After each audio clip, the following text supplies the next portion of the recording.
Hi, good morning, good afternoon, and good evening.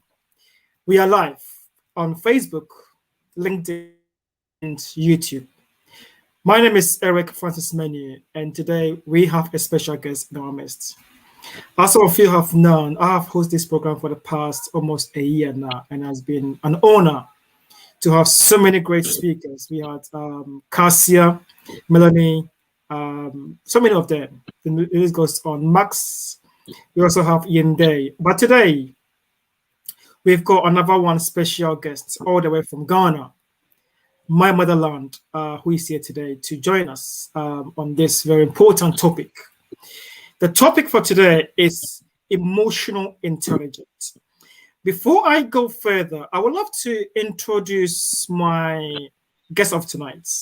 And then he's going to introduce himself, what he does, and also where he is. I know he's in Ghana, but which part of Ghana he is in. And then take it from there. So, John, welcome to the show. Yeah. Thank you. Thank you very much. And I'm very honored to be part of this discussion. My name is John Apia, like my brother Eric rightly said. Essentially, there are three things that I do, or three hats that I wear. Eric is wearing one at the moment, but I have three invisible hats that I wear all the time. So I run a clinic or a medical facility in Koforidua, which is also in the eastern region of Ghana. And then I also run what I call the A-League Consult, which is a human capital development organization. And then finally, I also run an NGO called the African Chamber for Youth Development. So essentially, these are the three things that keeps me occupied.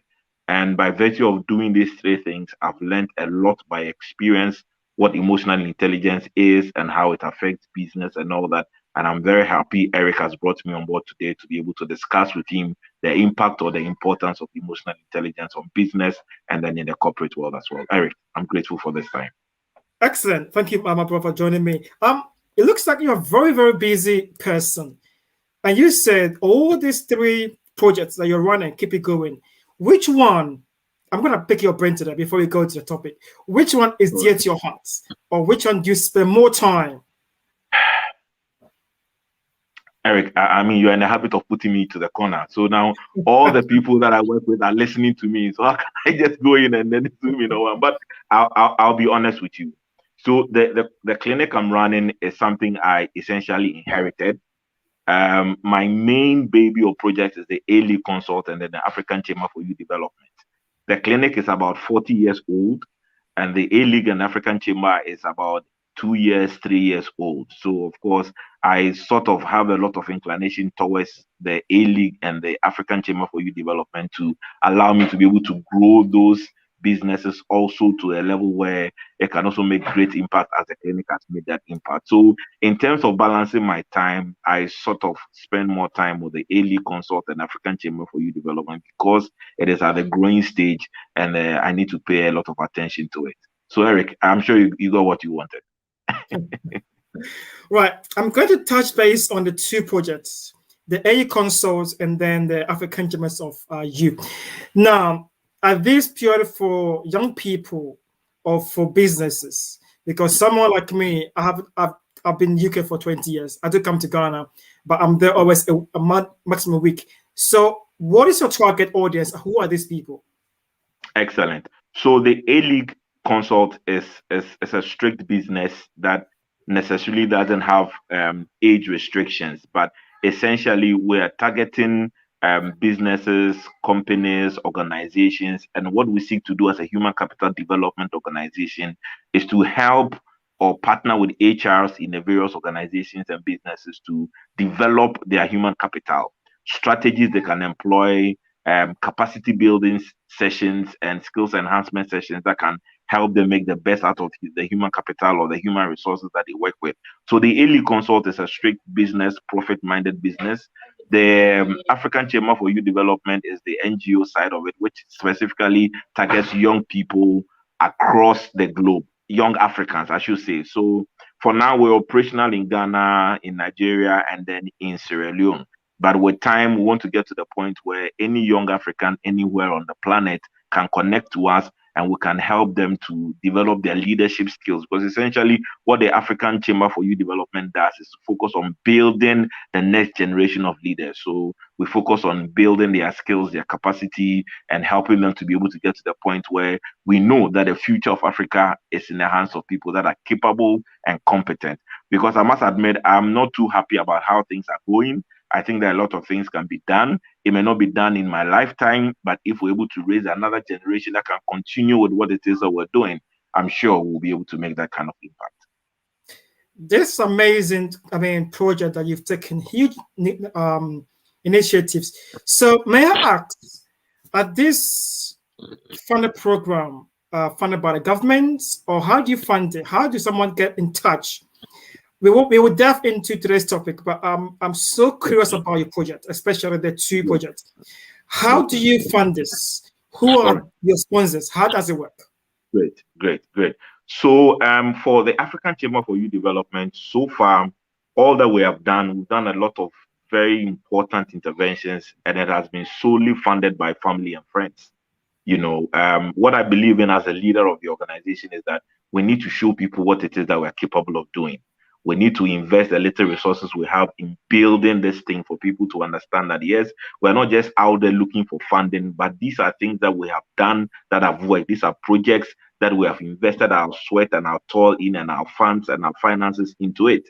And there are evidence to show that the impact of what we did is great. And then we'll be able to put ourselves together to be able to manage the funding that comes in. Because I realize that most of the time, a lot of NGOs are just excited about funding, and may not necessarily put their shoulder to the grill to be able to get the kind of impact that we want in our society. So over the past 3 years, almost all our interventions have been funded either by myself or by the businesses, the other things that I do that brings me revenue. But in 2021, we announced officially to the world that we are ready and open to receive sponsorship and partnership to be able to amplify the impact of what we are doing. Because we are essentially funding the things we are doing, the scope is limited. But we have gotten to a point where we have tried the system, we have implemented things that have worked, and we can replicate it on a larger scale. So we are now open for people to come on board to support us, philanthropists, NGOs, people that are interested in youth development, who are interested in contributing to the development of the young African. Because I know there are a lot of Africans across the globe who are doing very well, and they are thinking of ways they can give back to the continent. The African Chamber for Youth Development is a very good tool that they can invest in that can help us to be able to give back to Africa and also raise a new breed of young leaders that can champion the future of Africa. This is amazing. I'm going to touch base. I know we've got time, but I'm so, because I love working with young people, especially young Africans, individuals, even here in UK. And when you mention about partners and sponsors, it's amazing that you have self-funded these projects yourself and fund members. Amazing. So I will touch base of how someone can get in touch with you, partnership-wise, but I think something that I'm keen, I want to see through and see how we can all help you. John, today's topic is about emotional intelligence. Myself and yourself discussed this morning, how we could tackle this topic. It's a very, very, tough. People don't understand this. Everyone go through that. What is emotional intelligence? Great. That's a very good question. And as you may know me, Eric, I try as much as possible in my explanations and definitions not to become too academic oriented, because you see all this information, you can actually go to Google and get that information, but I try to put it in a practical context that will allow people to be able to simply understand what it is. All right. So I think that when we talk about emotional intelligence, it is the ability of a person to, number one, perceive, manage, and regulate emotions. All right. One's ability to perceive his or her own emotions, one's ability to perceive the emotions of other people. The second dimension is your ability to manage your own emotions and to also be able to, by extension, manage the emotions of other people. And then how you can regulate your emotions and also, by extension, regulate the emotions of other people. So, in a nutshell, whenever we talk about emotional intelligence, of course, we're talking about emotions, but we're specifically referring to one's ability to identify or perceive emotions, ability to be able to manage emotions, and then ability to be able to regulate emotions.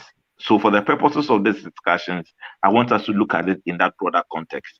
Our ability to perceive and know our emotions, our ability to be able to manage our own emotions, and by extension, to be able to manage the emotions of other people, and then our ability to regulate our emotions. Some call it self regulation, but when you get to a certain dimension, you will also be able to regulate the emotions of other people, because what it is that my emotion affects your emotion affects my emotion. So if you are just a champion of just managing and regulating your own emotions, we may have a problem. But if you are able to get to the point where beyond just managing your own emotions and regulating your own emotions, you are able to adopt specific strategies that allows you to regulate the emotions of other people to the point that their emotions does not negatively impact on what it is you are doing, then I think that you have attained a certain appreciable level of emotional intelligence. That's amazing. I'm going to add to that. Sure. With regards to, I think we all go through emotional different ways, Yeah. and um, I mean, I don't know what I can add it, but you just summarize it in the perfect way. But I'm just going to Good. add that it also allows you to communicate effectively. Because if, example, put myself, I'm going through a tough time, it's difficult to communicate because your mindset is not right. It's not the right frame. Our audience, if you are there, please use the chat button. I'm going to put on the screen. You can ask questions, you can comment, you can also put your feedback onto that. So today's topic is emotion intelligence in business. So if you're a business owner or anyone, those on Facebook, LinkedIn, and YouTube, anyone, please put your comments, your answers, or any suggestion that you feel that you can add it. Please do so. We will try to respond to you as we go along. So feel free to add to the comments. I'll try to read it to John as we go along. So far, no comments, but let me test mic and see that everyone is start. So today's is emotional intelligence. So let's put it here.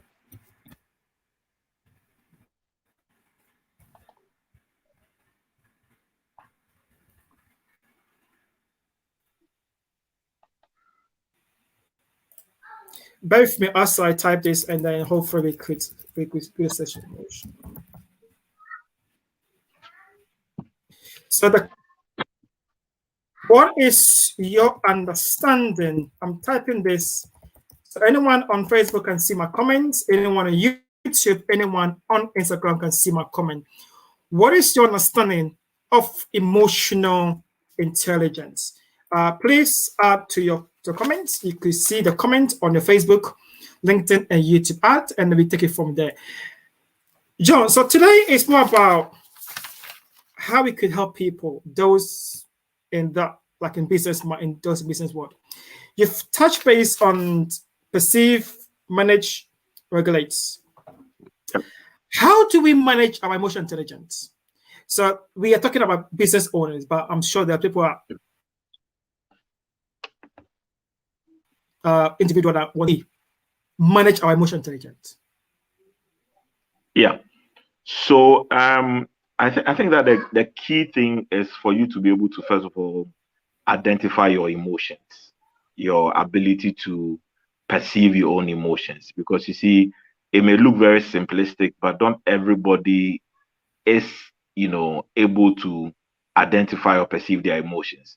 Because I've been in situations where I can clearly see a person is angry, and I'm like, okay, Francis, are you angry? And I'm like, oh, John, I'm not angry, but your nonverbal communication, all the cues you are showing me shows clearly that you are angry.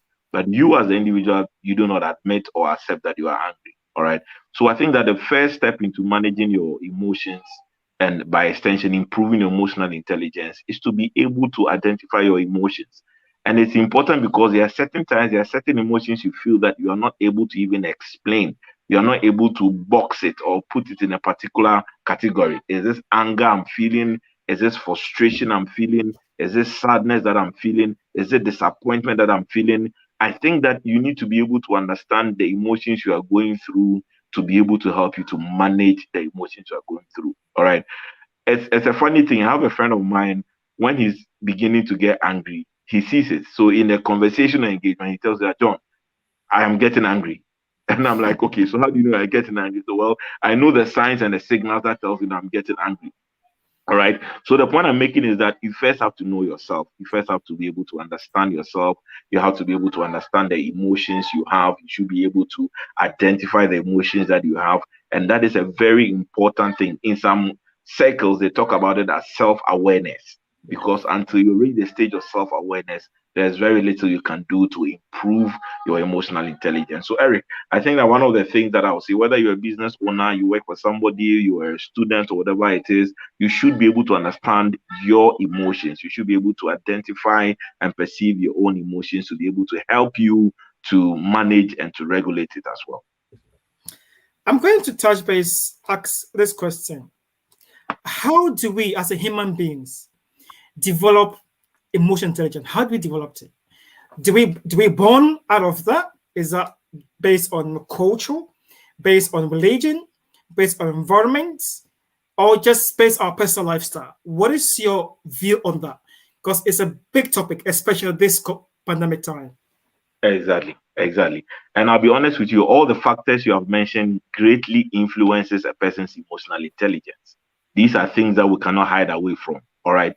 But one thing I can say for a fact is that nobody is born with absolute emotional intelligence. Your environment influences the development of your emotional intelligence. All right. That is why there are certain times that there are people that need to understand that, well, maybe because of the circumstances that I find myself in, I was born without even getting to know my mother or my father. I didn't grow up in an environment where I felt that I was loved. I was actually born and bred on the street.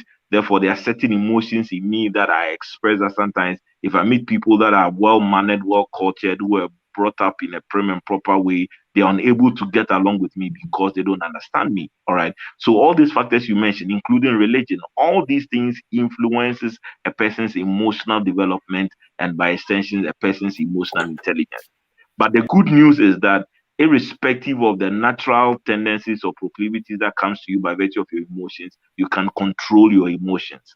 Because I know people that are naturally quick-tempered. The least thing they are angry. Now, for them to admit that they are quick-tempered is the first step in solving the problem. Because now, when you know and admit that you are quick-tempered, then you know what strategy you can put in place to ensure that you're able to control your anger. So, like the friend of mine that will say that, John, I'm getting angry, signaling you that whatever you're doing, I dislike it. Don't continue in that trajectory. It is a way he regulates, it's a way he regulates his emotions in terms Yeah. of anger management. All right. So, Eric, I think that all these factors influences a person's emotional growth and development. But the good news is that you can master your emotions. It is a process. It may not happen in a day or two, but the point is that once you are constantly committed to doing that, it will get to a point where you are able to manage your emotions. You can be easily angered, you can easily cry, you can easily be upset and all that. But once you understand and know yourself, you are able to ensure that the right environment is almost all the time created to allow you not to get into the excesses. There's nothing wrong in being angry, there's nothing wrong in being sad. But the point is that when it gets to the excesses, to the point where it affects other people negatively, that is where the problem starts from. I'm going to touch base and use your friend example. So, Yeah. in the business world, let's assume we are in board meeting. Someone is not talking; they are quiet. Do we perceive that as a person going through emotional or shy? Because we try to understand the phrase here. Um, in a society, we go through different scenarios, especially this pandemic. Do we say the person who is quiet is regulating his emotion, or just the person is different? Do you understand my question? I do, absolutely. And that's why I'm saying that the whole concept of emotional intelligence is not just about you, but also about other people as well. Yeah. Because once you understand your emotions, you are able to perceive the emotions of others and you're able to act intelligently in your engagement or interaction with other people. That is why it's called emotional intelligence. So if I see, for example, Eric is sad, Eric is a bit depressed and down, that is not the moment where I discuss very some things with Eric, because I know that that's not the right time to discuss this. In fact, I'll give you a personal example. You see, I run the A-League consult and we do trainings and development, and we go to businesses and organizations and we go to pitch. I remember a friend of mine told me that, John, I want you to come and pitch some of the training programs to my boss, but I will tell you to come in when he's in a good mood. I'm like, oh, wow, interesting. And the day he invited me there, his boss was in high spirits.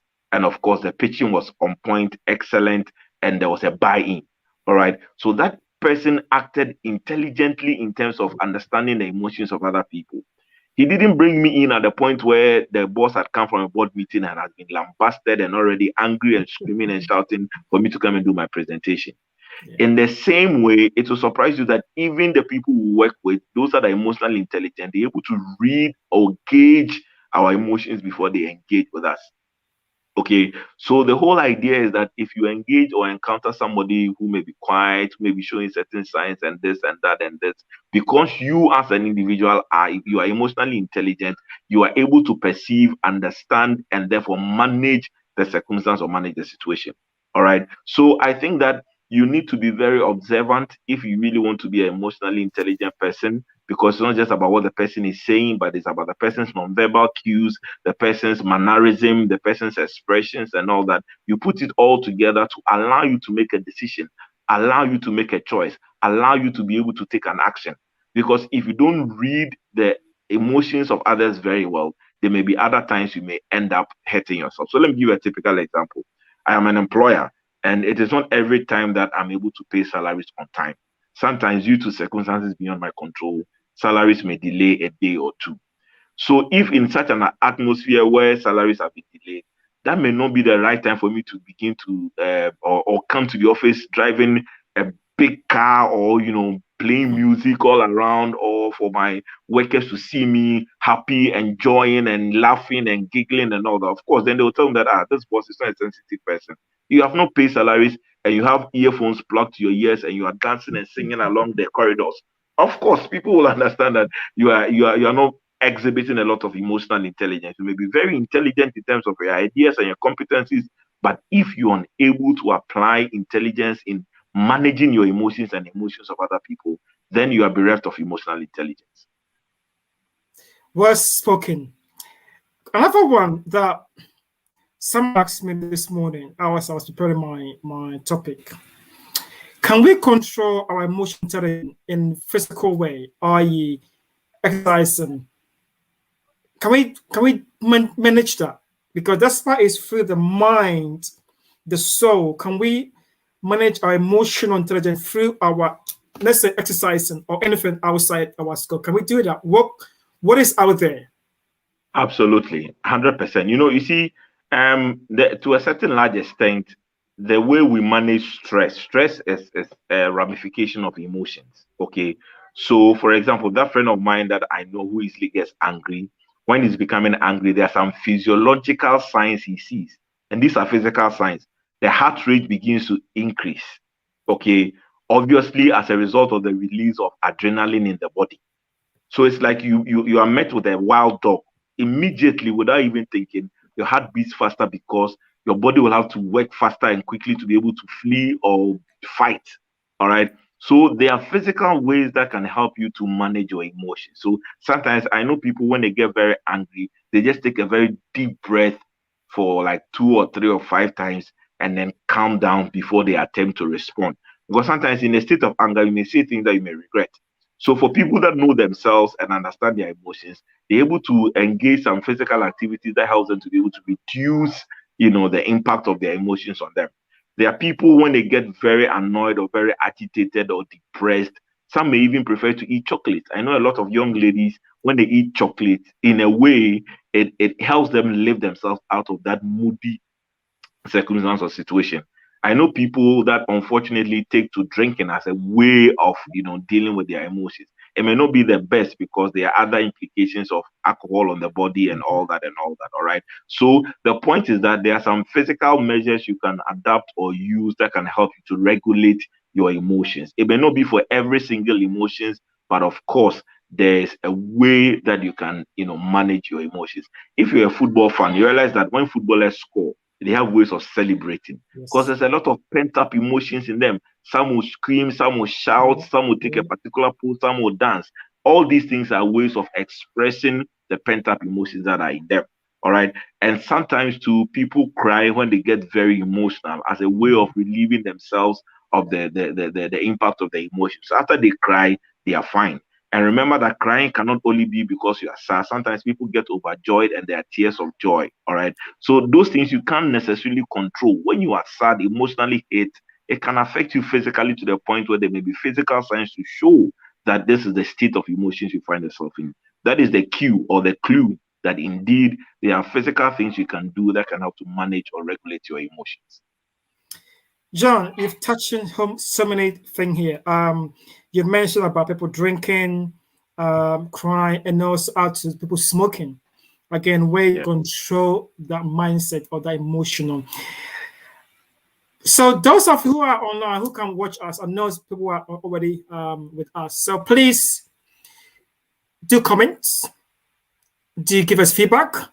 Any questions, we're able to respond to you. Today's topic is emotional intelligence in the business world. As we all know, this pandemic has brought in different dimension.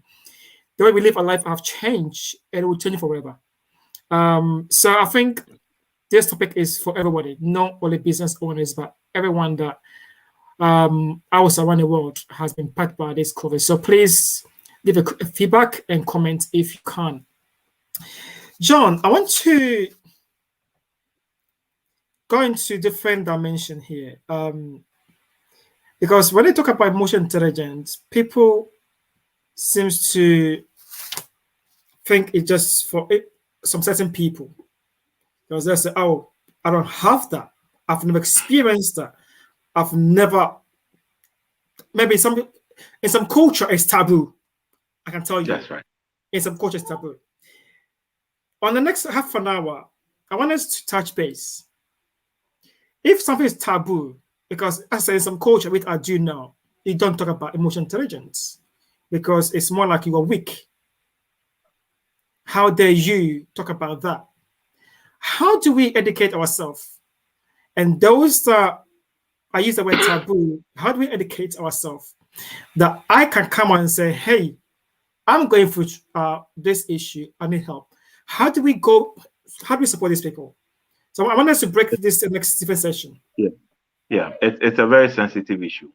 And you see, that's what I was telling you earlier on that our culture, our religion, our beliefs, our environment all influences our emotional growth.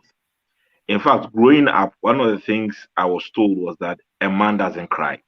No Yes. matter what, a man doesn't cry.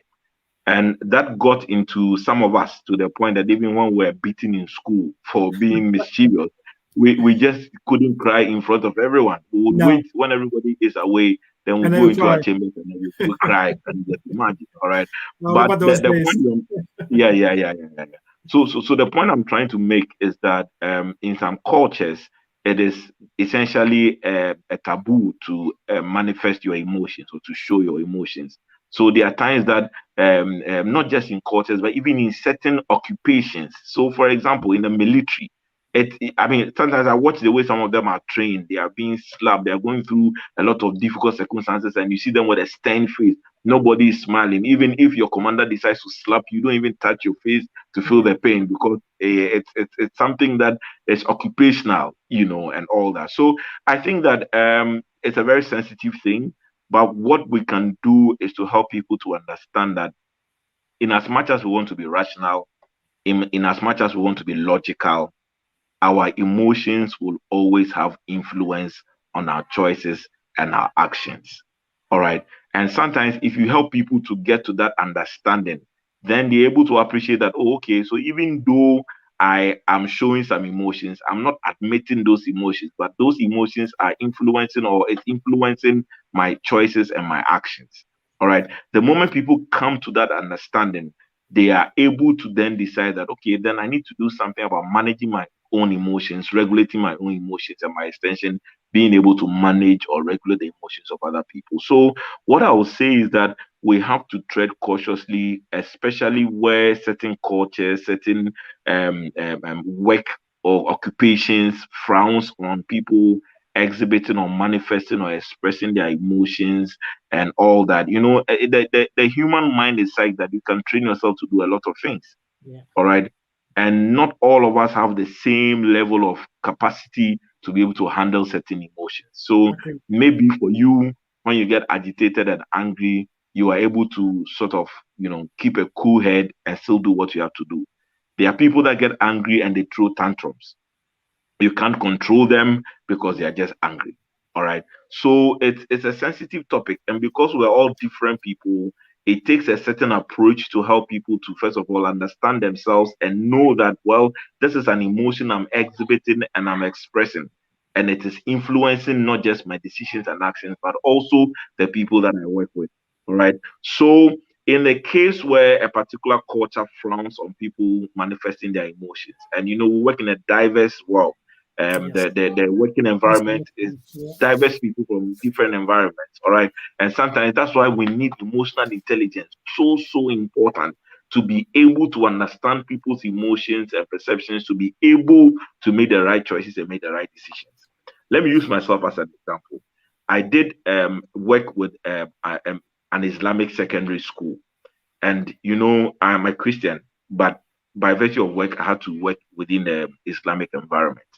And I had to learn and understand their culture to be able to fit in and to be able to excel and to be able to shine. All right. And if you don't have knowledge of a particular person's, cultural upbringing or religious upbringing and all that, sometimes it may affect the way you relate to the person. Okay. So I think that in a world of business and work, it is not everybody who will engage or interact with who has the same background as us. Today, I was speaking to a business partner on phone and I said a joke and I was expecting that this is funny and the person was supposed to laugh. The person didn't laugh, and I'm like, oh, anyway, we have to still go on and do what we have to do. So you need to be able to understand. So imagine that if I kept on saying the joke and repeating it over and over again, I wouldn't be applying emotional intelligence because at that point, the person didn't respond to that sense of humor that I put in the conversation. Obviously, to tell me that, well, this may be a very strict business minded person who has little or no space for humor at all. All right. So your ability to understand these things helps you to be able to get along with people that may have some difficulties or extremities when it comes to their manifestations of their emotions and all that. But again, it's about learning and understanding those people. And actually, when the people feel comfortable around you, even though the religion or culture may be a restriction, I think that if they're really comfortable around you, they can really open up to you. And that is the point where you can help them. Unless that point is attained, there's very little that you can do. You just touched base on my second subject, which you just summarized also. That was my question: was how can emotional intelligence be used working with diversity? And you've just mentioned, or I'm going to add this that it also helps develop or demonstrate empathy, perhaps the most crucial skills in dealing with different religions and also different extent of ethnicity. Of course, in the Western world, you work with different diverse different religions. You got to able to, as John said, understand someone lifestyle, understand the way of their living, understand who they are. You can't just joke like John just said, joke thinking that it's a normal joke, but for them it's an offensive or something that not accepted. So you got to able to educate your mindsets onto such things. John, I'm going to touch base something I've put down here. Social awareness of emotional intelligence. I'm saying this because over the past 2 years, social media has become part of our life.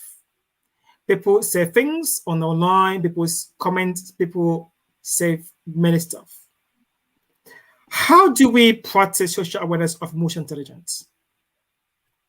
Very good question. Very good question. And just to add some more context to it, even beyond the use of social media, now because of the COVID or the impact of COVID-19, a lot of people are using technology as ways of communicating and engaging with other people. So Yeah. before the COVID-19, I don't think Zoom was a big thing. I don't think StreamYard was so much of a big thing and all that. But now work environments have been developed to a extent where even remotely people can work and all that. Yeah. And now that brings up a very important question.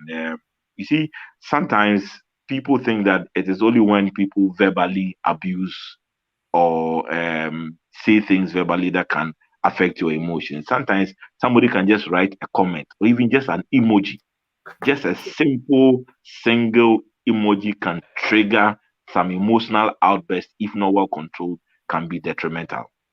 Okay, so I think that in this era where technology is a big thing, this era where social media is rife, in this era where people are using social media as ways of engaging interaction, where cyberbullying is another thing that is also very rampant, and where people are taking undue advantage of people on the internet and all that, we need to be consciously aware of the fact that even those things, in as much as they are non-living and may not be a face-to-face interaction, they can still influence or affect our emotions. So, for example, you may put up a post on social media and nobody goes to like it. Nobody, absolutely nobody goes to like it. You can go and have a look at it again. I'm like, why is it that when Josephine posts, she gets a lot of reactions, but when I post, nobody likes what I post? And all these things can even affect your sense of self-confidence and your sense of self-esteem. Exactly. Why is it that I put up this post, nobody commented, but a friend of mine did a similar thing, has over 1,000 likes and all that, and people's sense of self-esteem has been brought under fire because of the power of social media? What people don't know is that there are times people inorganically get likes and get comments and get reactions that are not natural. It is just computer generated. Yeah. So even though a person may receive comments and see reactions and all that, it may not necessarily be a true reflection of the truth or a true reflection of what is actually on the ground. Okay, so it's important for people to understand the dynamics of social media to be able to not allow themselves to be unduly or negatively influenced by the comments and the reactions people make on social media. And I'll be brutally honest with you, there are people who are active on social media who are venting out pent up emotions on other people. So Yeah. they see a comment about what we're doing about emotional intelligence, and the person comes to write under our conversation, look at these guys. They don't have Yes. anything to discuss. Emotional intelligence. Leave us alone. We want to think about bread and butter. If we are not strong emotionally, we may Yeah. be affected by the comment to the extent that we may decide to abruptly end our discussion and move on. Agreed.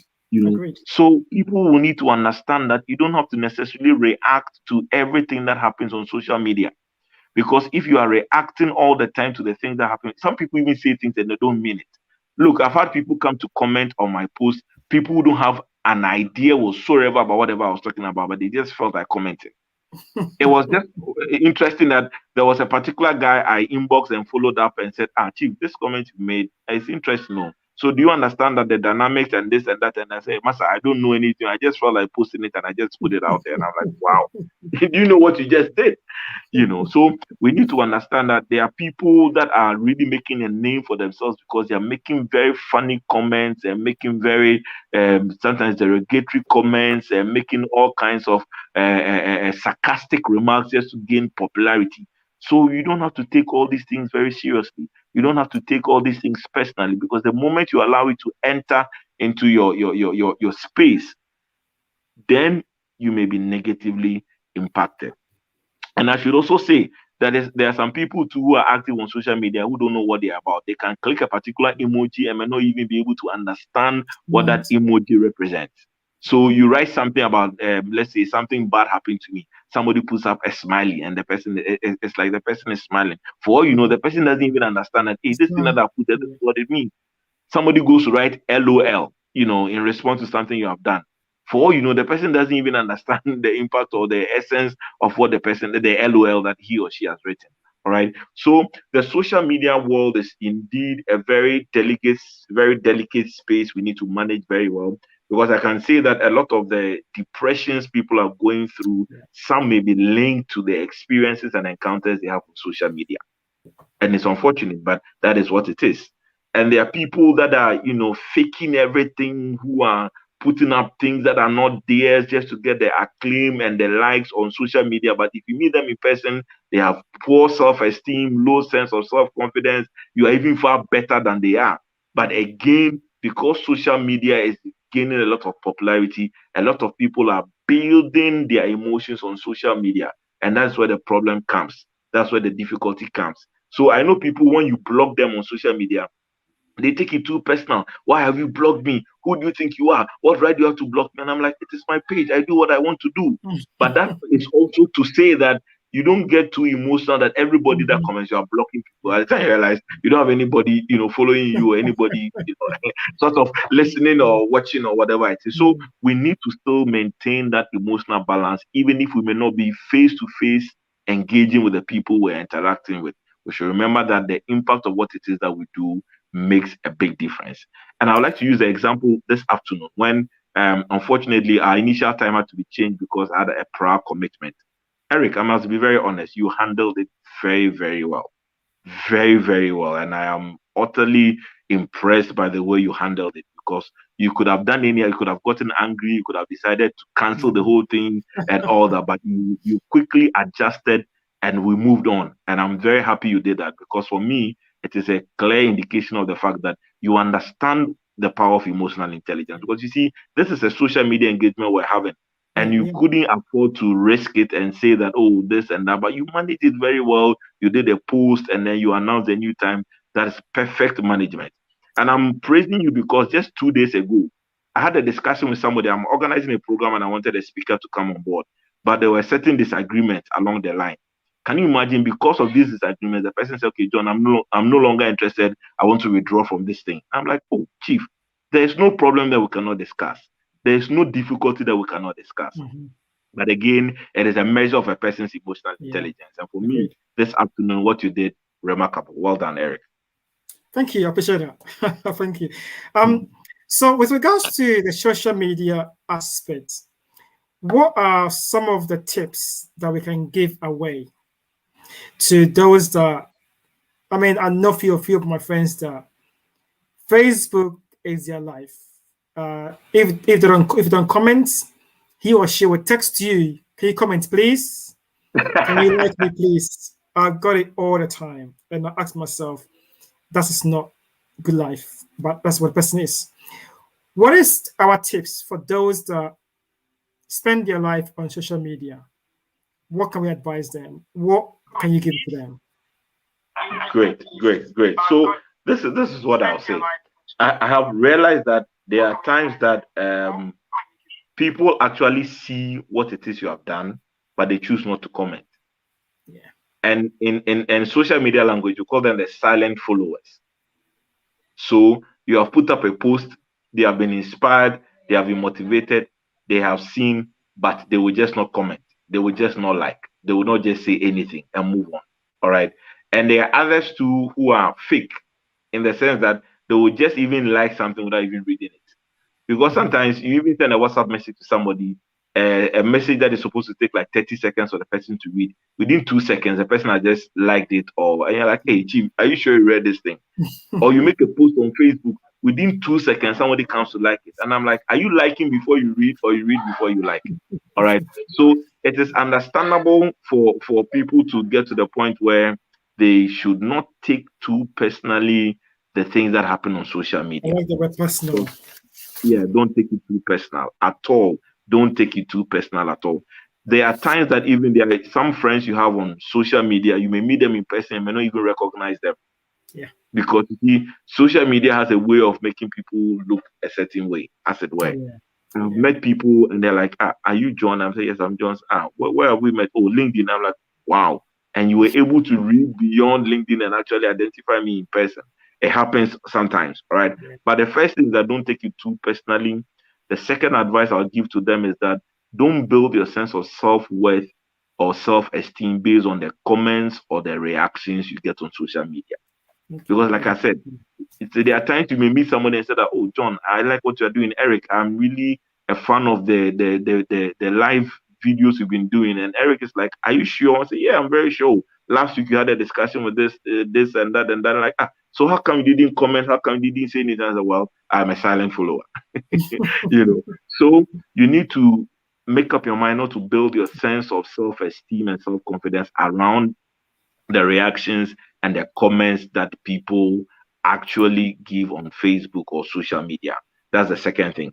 The last thing I will say is that as much as possible, don't put out a lot of extremely personal stuff on social media, because that is when you are exposing yourself. Because you see, what is very personal to you is part of your emotions. All right. Yeah. So if you put it out there on social media, it means that everybody can see it. And sometimes, if you don't have the right privacy settings, people that are not even your friends can even have access to it and Yeah. see it and then Yeah. all that. And that is where sometimes it may be problematic. So you post a picture of you and maybe your wife or you and your daughter, and somebody comes and says, "Oh, what a horrible face your daughter has," Mhm. or Mhm. somebody comes to make a comment like that. Because these are very personal things, it can Yeah. hurt you emotionally, because Yeah. these are very personal things to you. Or you Yes. put up your results onto social media. "Oh, yeah, I did an exam, I had this or that." Somebody comes to draw attention to, but this thing is poorly written. What kind of intelligence are you exhibiting? Of course, it is going to hit you emotionally. All right. So the third thing I would say for people who are easily triggered by what they see on social media is that watch what it is that you put out there on social media. Because you see, everybody has an opinion, and on social media, people have more than one opinions. So of course, they can say anything they want and they can go absolutely scot-free. In fact, I know people that have created certain how do you call it, IDs on social media that are not real. So it's like, my name is John, but I've been able to create a name, maybe Joseph or Watermelon or something, and I'm using it to track people close to me, and I'm either dealing with them, insulting my boss. Maybe I have an issue with my boss, so I'll create a pseudonym on social media, send him a friend request or send her a friend request. She accepts it, and then I start attacking him. Yeah. So you need to understand that, look, not everybody you meet on social media is real. Agreed. And that's the truth of the Agreed. matter. People slide into your DM and try to either rob you or try to defraud you, and people try to enter into all kinds of relationships on social media. And sometimes you may think you are chatting with a woman, but it is a young man sitting somewhere who is just manipulating and playing and toying with your emotions. So Yeah. I think these three things should serve as a great guidelines to us when it comes to our engagement or interaction on social media. And I want to add, I mean, it's a very powerful you mentioned the faking of identity. I mean, I went to this project this week, and on my way from the train, I met this person, gave me her actual name, and then she said, "Oh, I've got two IDs on Facebook," and I asked myself, "So that means you're a third person, you're a third human being, because you've got your actual name, but you've got two different names on social media." And for me, that's very dangerous, because who I mean, people do that. I thought, but you got to ask yourself within your own mindset, why are they having that over there? What is the reason behind that? So, like John Yeah. said, don't take any comments, any likes seriously, because that could drain your emotional intelligence. Um, Hello everyone. So if you are with us, so we are. I can see that some people are already online, Facebook, LinkedIn, and YouTube. Feel free to comment. You can comment. You can ask questions, or you can give us a feedback as to today's topic. John, the next we've got 10, 12 minutes, and I want us to tackle this very important self-management within workplace. Self-management within workplace. This is very important because, as you know, some of us work from home. Myself, most of my time work from home. But these days, the world is now consumed with a lot of opportunities, businesses. How do we practice self-management, emotional intelligence with our colleagues, our bosses, and our work colleagues? How do you practice that? Interesting question. Very interesting question. And it's interesting because when you are consciously making an effort to grow your emotional intelligence, the people you may be working with or you may be in close proximity with may not even have any inclination about what emotional intelligence is. And that's where sometimes the difficulties lie. All right. So for me, one of the most important things is that you need to be determined in your quest to grow your emotional intelligence and in your quest to apply emotional intelligence, because if the people you are working closely with don't even buy into that concept in the first place, you don't have to go to them and say that, look, I'm now practicing emotional intelligence, so this and this and that. Sometimes your actions should speak louder than words. Yeah. And I think that over a period of time, when people begin to notice the change, people begin to notice the difference, when people begin to notice that there's a distinction around what it is you are doing and how you are doing the things you do, it will draw people's attention that maybe there's something that I can learn from this, or I can learn from him, or I can learn from her. And like I said, people are very observant. So maybe hitherto people knew that John was a very easily agitated person. He gets angry like 10 times in a day. But over the past few days, we've noticed that in a whole day, he doesn't even get angry again. Yeah. Or he doesn't scream at us like he used to scream at us, or this or that. So people notice changes. I'm telling you, forever, people notice those changes. And there are times that they may even come to you and ask that, is everything okay? We've noticed that over the past few days, we've not been getting angry, we've not been screaming at any Mhm. client or any colleague or any co-worker. What's going on? Then that may be a good opportunity for you to, as it were, evangelize on the power of developing your emotional intelligence. And then you can get the buy-in of the people you work with.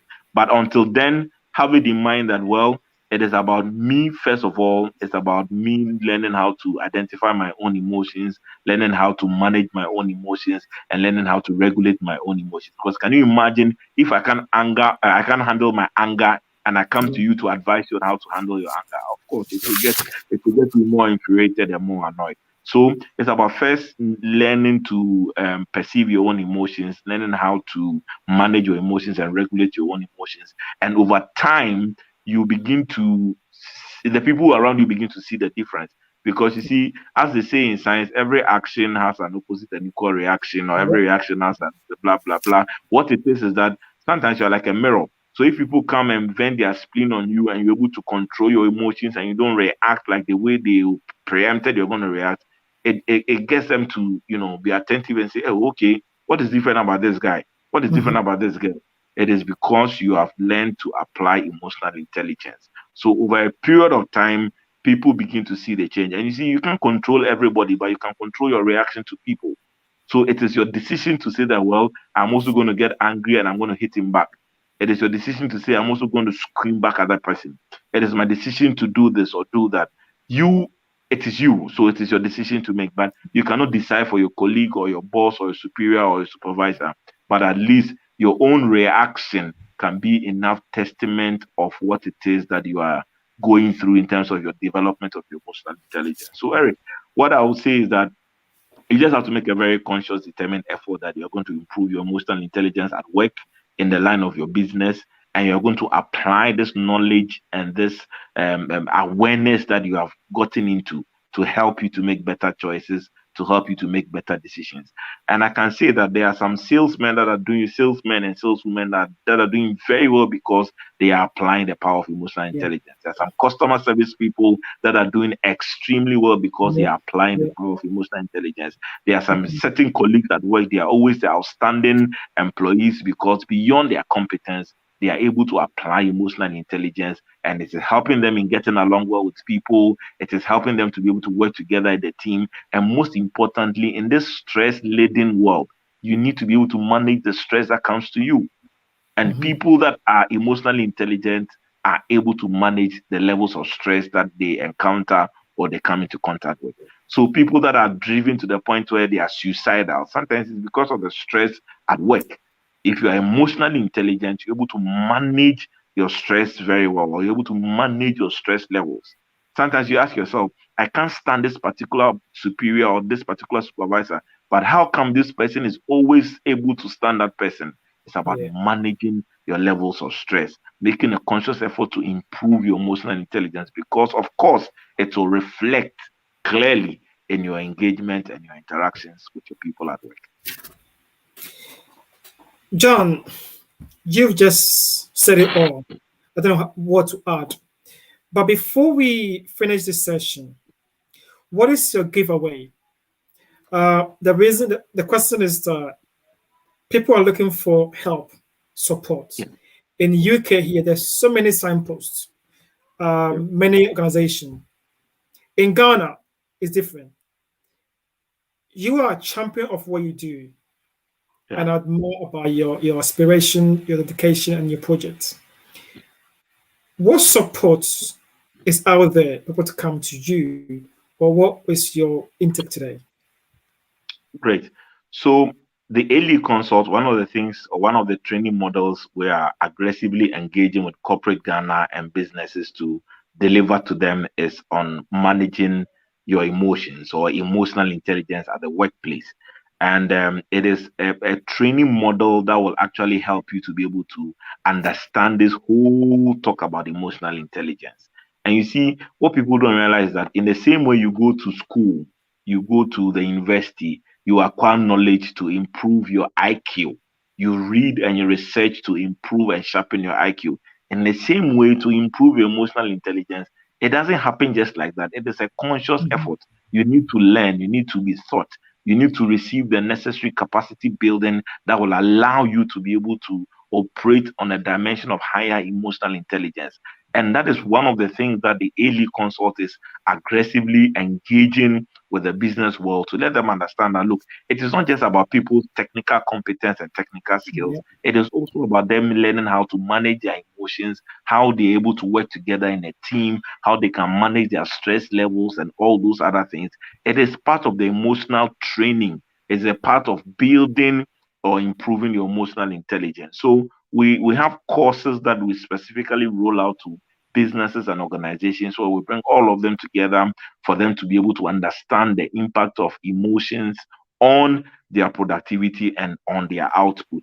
And that is one of the ways we personally are engaging in to help people. The other thing too is that we encourage a lot of businesses to have what we call counselors available to be able to talk to people. But even if they can't necessarily put counselors in place, we should have people like mentors or coaches in every organization that people can go to talk to and to get some kind of support. And that is where I task leaders to also double as mentors and coaches. So, Fantastic. Eric, imagine if you have a supervisor who understands emotional intelligence, who himself or herself is applying the principles of emotional intelligence, then such a person you can go to open up to the person and know that the person is also going to help you to be able to manage your emotions and to be able to apply emotional intelligence in your judgment, in your actions, and in your choices as well. So sometimes we encourage leaders that don't just be interested in the technical competence of the person, but also be interested in the emotional development and growth of the persons as well. And then we task HRs or HR directors or Yeah. human resource managers to consciously put in place measures and strategies that will create that kind of environment, the congenial, conducive working environment that will allow people to be able to show their emotions without any Mhm. fear. And more secondly, they will be able to manage their emotions to be able to ensure that productivity is at its all-time highest in the business or in the organization. Hello, guys. You've heard it all. Um, I think this is one of my best webinar I've had so far. As John said, support is out there. Yeah. Please, wherever you are, if you're in Ghana, I've just put John LinkedIn onto the chat. Please join, add link John to your platform. John is also on Facebook, and I'm sure he's on everywhere. Just type his name, he's able to find him. One thing I want to leave you guys, those that are online today, those on Facebook, LinkedIn, and YouTube. Emotional intelligence is a powerful thing. And like John said, you can manage this. It's all understand about you, what you want to do. And for me, like John said, as I said, in Africa, just kind of African way, man don't cry. I remember years ago when I lost my mom, I couldn't cry, but just recently I started to cry because you've developed that. It says I don't cry, men don't cry. So just recently I need to cry after seeing a picture of her. So you're able to regulate your mindset and say, do you know what? I can cry now. I cry Yeah. to release that emotion out there, to set myself free. So there's a way that you can manage your emotion intelligence, your mindset. And I think John said support out there. Myself and my company in here in London, we'll be hosting various webinar, 5 days emotion intelligence course. I'll invite John to be one of the speakers. So John, my word. We've got 5 days webinar with our participants coming soon. So watch out for the space. This will be a full day, 9 to 5 5 days intensive course. After a course, you will get CPD accreditation certificates, and also you get a certificate from us at the company. Everyone, it is 7:30 and 6:30 in Ghana. John, it has been wonderful talking to you. Thank it you. has been an amazing topic and something that is powerful, is dear to my heart. And I hope to see you soon to discuss this on a 5-day course with my students. John, thank you. It's a pleasure. Nice talking to you. All right, sir. Cheers. All right. Yeah.